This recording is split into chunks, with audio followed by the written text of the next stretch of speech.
여러분 안녕하십니까? 부동산 학개론 한동준입니다. 자, 이번 시간은 이 시장에서의 수요 공급에 의해서 결정되는 이 균형 가격에 대해서 살펴보도록 하겠습니다. 자, 여러분 교재 58쪽이 되겠죠. 자, 우선은 시장에서 우리가 이 소비자들의 수요와 생산자들의 공급이 이렇게 만나죠. 자, 만나는데 이때 수요 공급이 다 나왔을 때 이때 이 Q를 우리는 거래량 또는 수요량과 공급량을 줄여서 수급량이라고도 합니다. 자, 이런 우리가 그림 하에서 여러분이 가격이 상당히 높다, P0다. 자, 시장에서 가격이 상당히 높은 P 수준에서 결정되고 있다. 그럼 가격이 상당히 높을 때는 이 수요 곡선과 만나는 점, 자, 가격이 상당히 높은 P0 수준에서 우리가 가격이 상당히 높을 때는 수요 곡선과 만나는 점에서 수요량이 10개다. 10개.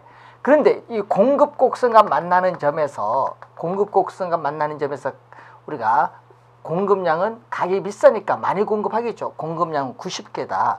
그럼 공급량에서 수요량을 뺀 만큼 공급이 더 많이 공급이 됐네요. 이 상태를 우리는 초과 공급량이 초과되었다. 그래서 이 초과 공급 또는 초과 공급량이라고 하죠. 초과 공급 또는 초과 공급량이라고 하는데 이 P0 가격 수준에서 소비자들의 수요량에 비해서 이 공급량이 많은 상태를 말하죠. 수요량은 10개인데 공급량은 90개니까 80개가 더 많죠. 자, 그러면 이 공급량이 더 많이 생겼기 때문에 재고가 발생하죠. 그러면 생산자는 재고를 없애주기 위해서는 공급자 간의 경쟁에서 가격은 하락을 합니다. 그래서 초과 공급 상태일 때는 공급자 간의 경쟁에서 가격은 하락을 한다. 이렇게 보시면 되겠고, 가격이 상당히 낮은 수준, 이 P1 수준일 때는 가격이 낮기 때문에 생산자는 수익성이 떨어지죠. 그렇기 때문에 이 공급 곡선과 만나는 점에서 우리가 공급량은 10개지만은 이 수요 곡선과 만나는 점에서 수요는 100개죠. 그럼 수요량은 100개인데 공급량은 10개밖에 안 되니까 이 크기만큼 수요량이 공급량보다 더 많습니다. 이 상태를 우리는 초과 수요라고 하죠. 초과 수요. 이 수요량은 지금 우리가 100개인데 공급량은 우리가 10개밖에 안 되죠. 그래서 수요량이 공급량보다 많은 상태를 초과 수요 또는 초과 수요량이라고 하는데, 자, 이때는 이 적은 양의 이 상품을 소비하기 위해서는 이 수요자 간의 경쟁에 의해서 가격은 우리가 상승을 한다. 이 초과 수요일 때는 가격이 상승을 하죠. 그럼 초과 공급일 때는 가격이 이렇게 하락을 하죠. 초과 공급일 때는 가격이 하락을 하고 초과 수요일 때는 가격이 상승을 합니다. 이런 조정 과정을 거치면서 수요와 공급 곡선이 교차하는 점, 이 점을 이점이라고 하면은 이 점에서 우리는 균형이 이루어지겠죠. 그럼 이 균형점에서 형성되는 이 가격을 P2라고 한다면은 이 균형점에서 형성되는 가격이기 때문에 균형 가격이라는 용어를 사용하고, 자, 균형 상태에서 형성되는 가격이죠. 또 시장에서의 초과 공급과 초과 수요를 없애주는, 청산시켜주는 가격이라는 의미에서 시장 청산 가격 또는 줄여서 시장 가격이라고 합니다. 그럼 이 균형 가격 수준에서의 수요량과 공급량을 Q2라고 하죠. 그럼 수요량도 50개, 공급량도 50개가 되죠. 바로 이 균형 거래량 또는 균형 수급량이라고 합니다.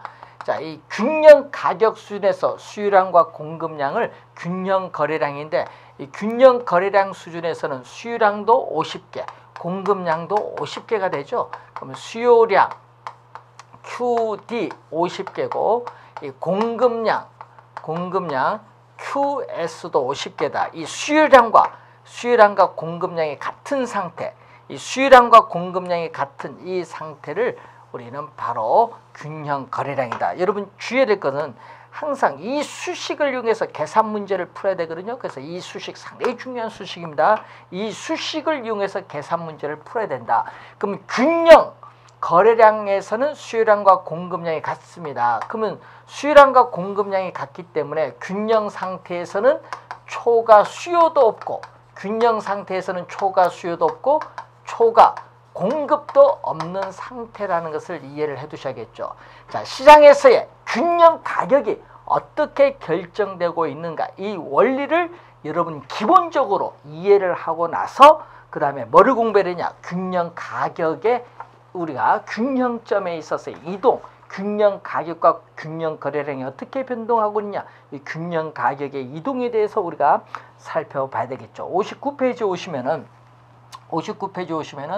자, 우리가 앞에서 여러분이 경제론, 여러분 첫 번째 경제론 시간에 배울 때 수요의 변화를 배우셨죠. 수요의 변화라는 것, 수요의 변화. 네? 또 우리가 공급의 또 변화를 배우셨습니다. 자, 이 수요의 변화, 공급의 변화 요인, 여러분이 잘 알죠. 수요의 곡선 자체를 이동시키는 요인, 공급 곡선 자체를 이동시키는 요인이 문제에서 주어지겠죠. 여러분이 자, 문제에 보면은 수요 곡선 자체를 이동시키는 요인, 공급 곡선을 자체를 이동시키는 요인이 주어집니다. 그럼 주어지게 되면은 수요의 변화일 경우에는 수요 곡선 자체를 이동시켜야겠죠. 수요의 변화인 경우에는 수요 곡선 우리가 자체가 이동을 하고, 이 공급의 변화인 경우에는 이 공급 곡선 또 자체가 이동합니다. 자, 그러면은 문제에서 수요의 변화인지 공급의 변화인지 확인해서 수요 곡선, 공급 곡선 자체를 이동을 하죠. 그러면은 우리가 최초에 있어서의 이 균형과 이 새로운 균형이 나오는데, 이 최초의 균형과 새로운 균형을 또 우리가 비교를 해야 돼요. 최초의 균형과 새로운 균형을 비교를 해야 된다. 자, 예를 들어서 자, 이런 얘기죠. 이 가격과 우리가 거래량이 주었는데 지금 수요 곡선과 공급 곡선이 만나는 점, 이 점에서 우리는 균형 가격과 균형 거래량이 이렇게 결정되고 있습니다. 그럼 이 점이 바로 최초의 균형이라는 얘기죠. 이 최초의 균형인데, 자, 예를 들어서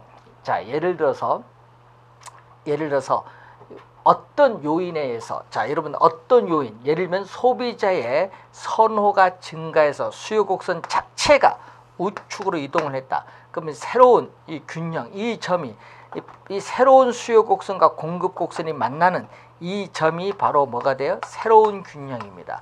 그럼 이 최초의 균형과 이 새로운 균형을 비교하는 거예요. 이 점과 이 점을 비교해서 균형 가격, 그럼 이 점에서 새로운 균형에서의 균형 가격, 새로운 균형에서의 균형 거래량인데, 최초의 균형 상태에 비해서 균형 가격은 상승하고 균형 거래량은 이렇게 증가하고 있죠. 그래서 이 최초의 균형과 이 새로운 균형을 이렇게 비교를 해야 돼요. 그래서 비교해서 균형 가격과 거래량이 어떻게 변하는가 이렇게 분석하는 것을 우리는 비교 정학 또는 비교 정학 또는 정태 분석이라고 합니다. 그럼 비교 정학, 정태 분석은 시간을 고려하지 않는다. 여러분, 시간이, 이 최초의 균형이 시간의 경과함에 따라 새로운 균형으로 이동해가는 과정을 설명하는 것이 아니라, 시간은 고려하지 않고 단지 최초의 균형과 새로운 균형 두 점만 가지고 균형 가격과 거래량이 어떻게 변동하는가를 설명하는 것을 비교 정학 또는 정태 분석이라는 용어를 사용하고 있습니다. 그럼 이 최초의 균형과 새로운 균형을 비교를 해요. 그럼 비교를 했을 때 균형 가격과 최초의 균형 상태에 비해서 균형 가격과 이 균형 거래량이 어떻게 변동하고 있는가, 이 설명하는 내용이죠. 어떻게 변동하고 있는가, 이 설명하는 내용을 계속 출제하고 있죠. 이 균형 가격과 거래량이 어떻게 변화하고 있느냐. 자, 여러분이 25회 시험에도 출제를 했고 우리가 3회 시험에도 또 출제를 했고 시험에 자주 출제가 되는 내용이죠. 그래서 이게 여러분이 시험에 균형 가격과 거래량이 어떻게 변동하느냐 또 출제가 또 예상되는 또 상당히 우리가 중요한 부분이 되겠죠. 상당히 중요한 부분이 되겠습니다. 자, 원래 또 출제가 또 예상되고 있는 부분이라는 걸 염두에 두셔야 되겠습니다.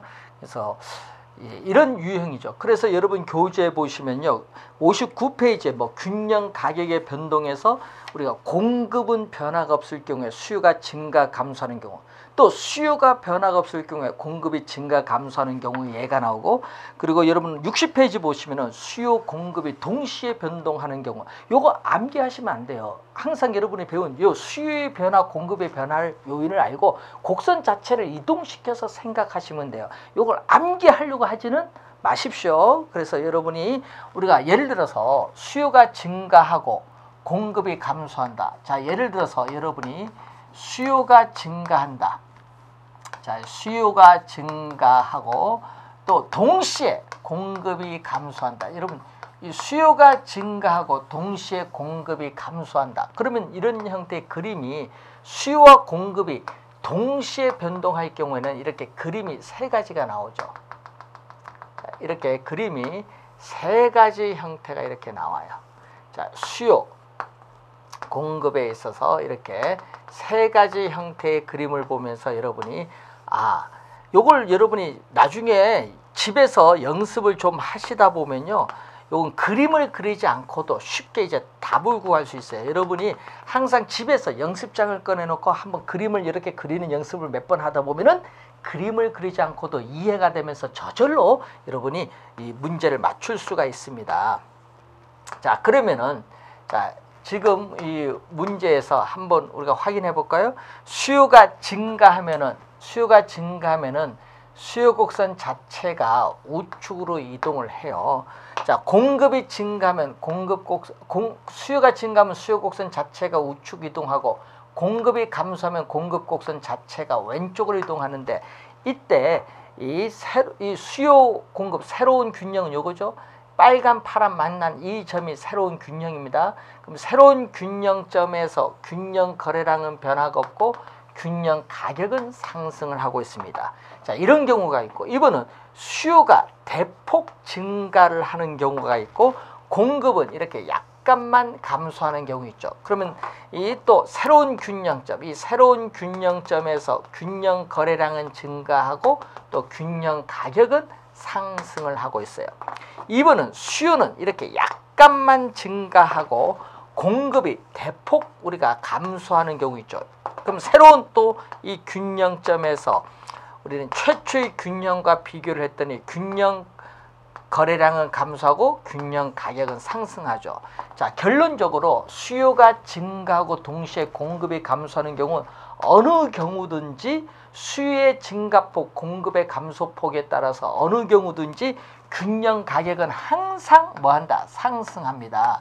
이 시장에서의 균형 가격은 항상 상승을 한다는 걸 꼭 명심해야 돼요. 균형 가격은 항상 상승하지만은 균형 거래량은 불변일 수도 있고 증가할 수도 있고 감소할 수 있기 때문에 균형 거래량은 그 변화를 알 수가 없다. 이 균형 거래량은 불변일 수도 있고 증가할 수도 있고 감소할 수 있습니다. 수요 증가폭과 공급의 감소폭에 따라서 균형 거래량은 그 변화를 알 수 없다. 이렇게 보시면 되겠죠. 자, 수요가 증가하고 공급이 감소할 때는 균형 가격이 뭐한다? 상승을 합니다. 그럼 반대로 이런 경우는 어떻게 돼요? 그럼 이런 경우는 수요가 감소하고 공급이 증가하면 어떻게 돼요? 수요가 감소하고 동시에 공급이 증가하는 경우, 그럼 수요가 감소하면 가격이 하락하고 또 공급이 증가도 가격이 하락하기 때문에 수요가 감소하고 동시에 공급이 증가하더라도 균형 가격은 하락을 합니다. 균형 가격은 반드시 하락을 하지만은 또 수요의 감소폭이나 공급의 증가폭에 따라서는 균형 거래량은 증가할 수도 있고 또 불변일 수도 있고 감소할 수도 있다. 균형 거래량은 그 변화를 알 수 없다는 얘기죠. 자, 그러면 여러분들이 기본적인 이런 내용들을 이해를 하셔야 되는데, 자, 예를 들어서 아파트 시장에서 아파트의 시장에서의 균형 가격을 상승시키는 요인이 아닌 것. 그럼 상승시키는 요인이 아닌 것. 상승시키는 요인은 수요가 증가하거나 공급이 감소하면 가격이 상승하는데 그럼 보기에서 우리는 수요의 증가와 공급의 감소가 아닌 걸 찾아야 되겠죠. 그래야 정답을 찾잖아요. 자, 그런 유형의 문제를 또 출제할 수 있습니다. 그래서 여러분 시험 문제에 출제를 또 많이 하는 내용이 되겠죠. 자, 그리고 60페이지 밑에 보시면 4번에 수요와 공급 중 어느 한쪽이 완전 탄력적. 완전 탄력적은 수평선이고요. 완전 비탄력적은 우리가 수직선인데, 자, 이런 경우는 어떻게 나오느냐. 자, 여러분 23회 시험에 이런 게 출제했었죠. 자, 우리가 3회 시험에 이런 형태가 출제됐어요. 자, 여러분 가격이 공급이 자, 예를 들어서 공급이 가격에 대해서 완전 탄력적이다. 이렇게 공급이 가격에 대해서 완전 비탄력적 수직선 형태를 한번 그려볼까요? 자, 공급이 가격에 대해서 완전 비탄력적일 때, 자, 이렇게 어느 한쪽이 수직선이죠. 자, 최초의 균형에서 균형 가격과 거래량이 주어졌습니다. 자, 그런데 이때 수요가 증가하면 어떻게 돼요? 수요가 증가하면은 수요 곡선이 우측으로 이동을 하죠. 그럼 새로운 균형점에서 균형 가격은 상승하고 균형 거래량은 변하지 않는다.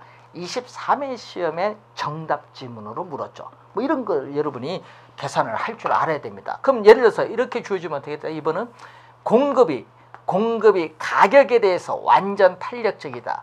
자, 공급이 가격에 대해서 완전 탄력적이면 이렇게 수평선이다. 이렇게 수평선인데 이때 여러분이 여기 최초의 균형에서 균형 거래량, 균형 가격이 주어졌죠. 자, 이때 수요가 증가하면 어떻게 돼요? 수요가 증가하면은 새로운 균형점에서 수요 곡선 자체가 우측으로 이동하면서 새로운 균형점에서 균형 거래량은 증가하고 균형 가격은 변하지 않는다. 자, 이런 유형의 문제들이 막 출제가 하는 겁니다. 자, 그리고 또 이렇게도 또 출제를 또 많이 하죠. 자, 이 지문도 벌써 한 3번 출제했었죠. 자, 수요 곡선이 수평선이다. 수요 곡선이 수평선이면은 또 뭐가 돼? 완전 탄력적이죠. 완전 탄력적일 때 공급 곡선은 우상향하는데, 자, 이 지문이 벌써 3번 출제했죠. 공급 곡선이 우측으로 이동했다. 공급의 증가로 인해서 공급 곡선이 우측으로 이동하면은 새로운 균형점에서 균형 거래량은 증가하고 균형 가격은 변하지 않는다. 예를 들어서 여러분 20회 시험에도 출제했고 우리가 2회 그리고 16회 시험에도 출제된 지문이죠. 그래서 시험에 여러분 말로 주어졌을 때 이 그림 수직선 수평선일 때는 그림을 그리면은 바로 즉시 정답을 구할 수 있기 때문에 여러분이 항상 여러분 연습장에 그림을 그려서 생각하는 연습, 시간이 걸려도 이해를 해두면요 어떤 유형의 문제가 나오도 다 풀 수 있기 때문에 항상 여러분 연습장을 통해서 항상 연습을 잘 해두셔야 되는 부분입니다. 자, 61페이지에 맨 위에 보시면은 수요가 변화할 때 이 공급의 가격 탄력성에 따라서 균형 가격 거래량이 어떻게 변하느냐, 또 공급이 변할 때 수요의 가격 탄력성에 따른 균형 가격과 거래량이 어떻게 변하느냐. 자, 이 내용은 한번 그림을 한번 볼까요? 자, 우선은 이런 경우죠. 자, 이런 경우인데 여러분 공급 곡선의 기울기가 급하면 비탄력적입니다. 자, 공급 곡선의 기울기가 급하면 비탄력적이 되겠고, 공급 곡선의 기울기가 이렇게 완만하면 뭐죠? 탄력적입니다. 탄력적. 자, 수요 곡선은 이렇게 주어진 상태죠. 자, 이런 형태가 주어졌죠. 자, 그리고 또 공급 곡선의 기울기가 급하고 공급 곡선의 기울기가 완만해서 수요 곡선은 이렇게 주어진, 자, 최초의 지금 균형에서 이렇게 주어진 상태가 있습니다. 자, 요 상태에서 이게 바로 뭐죠? 최초의 균형이잖아요. 최초의 균형 가격과 거래량이 주어졌는데, 자, 수요가 증가하면 어떻게 돼요? 자, 수요가 우리가 증가하면 수요 곡선이 우측으로 이동합니다. 그럼 수요 곡선이 우측으로 이동을 한다. 수요의 증가에 따라 수요 곡선이 우측으로 이동하는데 공급이 비탄력적일 때는 가격이 이렇게 많이 오르고요. 공급이 이렇게 뭐죠? 탄력적일 때는 가격이 이렇게 적게 올라요. 그래서 비탄력적일수록 가격은 뭐한다? 많이 오르죠. 그러니까 비탄력적일수록, 예? 비탄력적일수록 우리가 비탄력적일수록 가격에 있어서의 변화폭, 예? 가격의 변화폭은 어떻게 돼요? 탄력적인 것보다 비탄력적일수록 가격의 변화폭은 더 크다라는 것을 알 수 있죠. 가격의 변화폭은 더 크다. 예? 예, 비탄력적일수록 가격의 변화폭은 더 크다는 것을 알 수 있습니다. 자, 이게 포인트거든요. 시험 문제 나올 때 여러분이 비탄력적일수록 가격의 변화폭은 더 크다. 또 24회 시험에 또 지문에 또 출제했죠. 16회 시험에도 출제했지만 24회 시험 또 출제를 또 했습니다. 그래서 여러분이 16회 시험에도 출제를 했고 17회 시험 또 24회 시험에 출제를 또 했는데 요 개념을 알면 되겠죠. 요 그림의 의미. 자, 이번은 또 이런 그림을 또 하나 또 그려보겠습니다. 이번은 수요 곡선에 기울기가 급하면 비탄력적. 자, 기울기가 급하면 비탄력적. 기울기가 완만하면은 탄력적이 되겠죠. 탄력적. 자, 기울기가 급하면 비탄력적, 완만하면 탄력적이죠. 자, 공급 곡선은 우상향한데 최초의 균형에서 균형 가격과 거래량이 이렇게 주어진 상태입니다.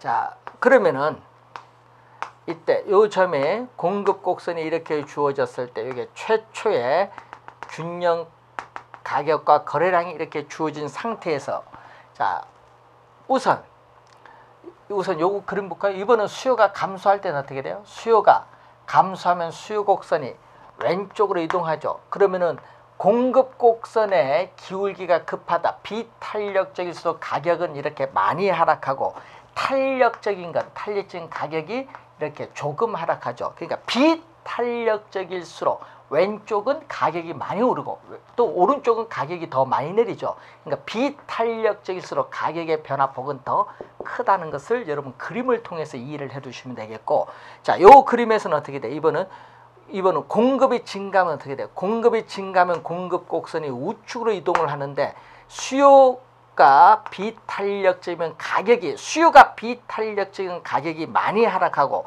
이렇게 탄력적일 때는 어떻게 돼? 가격이 적게 하락하죠. 비탄력적일수록 가격이 더 많이 하락합니다. 자, 이번은 우리가 공급이 감소한다. 공급이 감소하면 공급 곡선이 좌측으로 이동하죠. 그럼 비탄력적일 때는 가격이 많이 오르고 탄력적일 때는 가격이 이렇게 적게 오르죠. 또 비탄력적일수록 탄력적인 상품보다 가격이 더 많이 오릅니다. 결론이 위에 그림 두 개든 아래 그림 두 개든 하여튼 비탄력적일수록 가격의 변화폭은 더 크다. 시험에 많이 또 우리가 지문 속에 출제되는 지문이기 때문에 여러분 그림을 못 그려도 여러분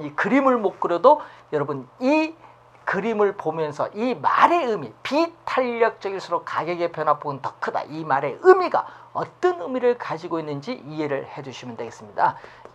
우리가 확인을 이렇게 해두시면 되겠고요. 자, 다음은 경기 변동인데 이 경기라는 것은 경제의 활동 상태를 의미합니다.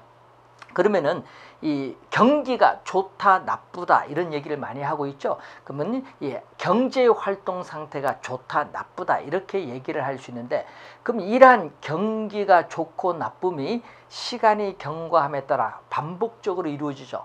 경기가 시간의 경과함에 따라 어떻게 변동하는가 분석하는 게 경기 변동인데, 시간이 경과함에 따라 되풀이돼서 반복 순환된다는 의미에서 경기 변동을 경기 순환이라고 합니다. 자, 그러면은 여러분 그림에서 우리가 한번 확인을 한번 해보시면은 여러분이 63페이지에 위에 그림 보면 이런 그림이 나오죠. 이 추세가 이렇게 주어졌을 때 이렇게 계속 이렇게 반복이 되죠. 자, 이런 경우에 이 점이 바로 경기의 정점, 정상이죠. 경기의 정점, 정상이고 이 점이 경기의 바닥, 저점입니다. 이 경기의 바닥, 저점, 계곡, 예? 예? 계곡, 여기는 정점, 정상이죠. 자, 이때 이 정점과 이 저점 사이에 이 길이를 우리는 경기 변동의 진폭이라고 합니다. 이때 경기의 정점, 정상을 향해 올라갈 때는 우리가 호경기, 호황이라고 하고, 정점을 통해서 내려올 때는 경기의 후퇴 국면, 바닥을 통해서 내려갈 때는 경기의 불경기, 불황의 국면, 바닥을 통해서 올라갈 때는 경기에 있어서의 회복 국면. 그럼 다시 또 호경기로 접어들죠. 이때 우리가 이 정점에서 또 이 정점에 이르는 이 한 사이클, 이 한 사이클을 우리는 경기 변동의 주기라고 합니다. 이 정점에서 정점에 이르는 이 한 사이클을 경기 변동의 주기, 또는 뭐 이 점에서, 또는 이 호경기가 시작되는 이 점에서 또 호경기가 시작되는 이 점, 뭐 요것을 또 여러분이 우리가 주기라고 또 요거 주기라고 또 볼 수 있죠. 그래서 여러분 주기는 한 사이클을 말한다는 의미를 염두에 두시면 되겠습니다. 자, 이 그림을 통해서 기본적으로 이렇게 알아두는데, 이런 변동을 우리는 순환적인 변동, 순환적인 변동은 지금 호경기, 후퇴, 불경기, 회복, 호경기, 이렇게 4개의 국면이 반복되고 있습니다. 이 미첼이라는 학자에서 우리가 나타나는 이러한 순환적 변동은 이 4개의 순환 국면으로 우리가 이루어져 있듯이, 이 일반 경기가 이렇게 4개의 순환 국면으로 이루어졌듯이 부동산 경기 변동도 이 경기의 호황, 후퇴, 우리가 불황, 회복, 이런 4개의 국면으로 이루어졌습니다. 자, 그럼 이러한 순환적 변동 이외에 다른 형태의 경기 변동이 나타나는데, 여러분 62페이지에 중간에 보시면요, 이 다른 형태의 경기 변동이 나타나죠. 그 다른 형태의 경기 변동을 봤더니 우선은 계절적 변동이 있습니다. 이 계절적 변동. 자, 이 계절적 변동이 우선 나오는데, 이 계절적 변동은 계절이 가지고 있는 속성에 의해서 나타나죠. 1년을 단위로 했을 때 봄, 여름, 가을, 겨울이 있습니다. 이때 이 계절에 따라 정기적으로 나타나는 경기 변동입니다. 자, 예를 들어서 겨울철에 보면은, 자, 여러분 겨울철에 보면 땅이 얼죠. 예? 그래서 땅을 파서 건축하기가 어렵잖아요. 그래서 겨울철에 있어서는 매해 건축 경기가 둔화되고 있습니다. 계절적 변동입니다. 자, 6월 말이나 12월 말에 대학가에서 방학을 합니다. 그럼 대학가 인근에 원룸 주택의 공실률이 증가하는데, 이건 매해 발생하죠. 이런 변동을 계절적 변동이라고 합니다. 자, 계절적 변동이 있고, 또 무작위적, 랜덤이라고 하죠. 우리가 번역을, 랜덤을 무작위적 또는 불규칙이라고 번역을 하는데, 이 무작위적 변동, 불규칙 변동인데, 자, 정쟁이나 혁명, 폭동 등의 사회적 혼란, 지진이나 홍수 등과 같은 자연재해, 또 정부의 급격한 부동산 정책에서의 변화, 이러한 예기치 못한 사태로 인해서 나타나는 비주기적인, 비정기적인 경기 변동을 무작위적 변동이라고 합니다. 자, 여러분이 우리가 어떤 지역에서 지진이 발생을 하여 건축물이 파괴되면은 이 건축물을 복구하기 위해서 일시적으로 건축 경기가 호황이 될 수도 있습니다. 이런 변동을 무작위적 변동, 불규칙 변동이라고 합니다. 자, 그리고 장기적 변동이 있죠. 자, 50년 이상에 있어서의 변동을 의미하는데, 자, 어떤 지역이 우리가 개발돼서 성장을 하다가 한 50년, 60년이 지나면 쇠퇴를 하겠죠. 지역이 쇠퇴하면 다시 재개발이 이루어지죠. 그래서 지역이 쇠퇴할 시에 재개발이 이루어질 때 나타나는 변동이 장기적 변동인데, 자, 시험 문제는요, 여러분 지문에 우리 계절적 변동과 무작위적 변동이 우리가 가끔 지문에 많이 나오거든요. 그래서 계절적 변동과 무작위적 변동의 개념 정도는 여러분이 시험 지문에 자주 나오기 때문에 기억을 해 두셔야 되는 부분이 되겠습니다. 자, 그리고 62페이지 중간에 박스 바로 위에 보면은 이 한센의 건축 순환 주기가 나오는데, 이 한센이라는 영국이라는 학자입니다. 영국에서의 학자인데, 이 한센은 건축 순환 주기를 약 17년에서 18년으로 우리가 보고 있고요. 주택 수요 공급에 있어서의 시차로 인해서 나타나는 그러한 변동이다. 이렇게 보시면 되겠습니다. 자, 이런 기본적인 개념을 알고 우리가 다음 시간에는 본격적으로 이 부동산 경기에서 이제 출제되는 부분이겠죠. 부동산 경기 변동의 측정 지표, 부동산 경기 변동의 특징, 그리고 부동산 경기 순환 국면 및 거미집 이론에 대해서 자세하게 살펴보도록 하겠습니다.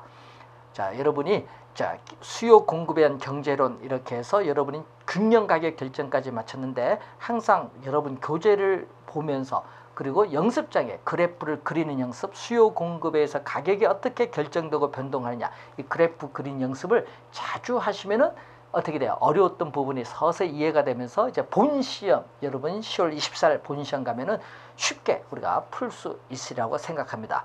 자, 여러분 항상 천천히 시간이 걸려도 천천히 하는 게 오히려 더 빠른 법입니다.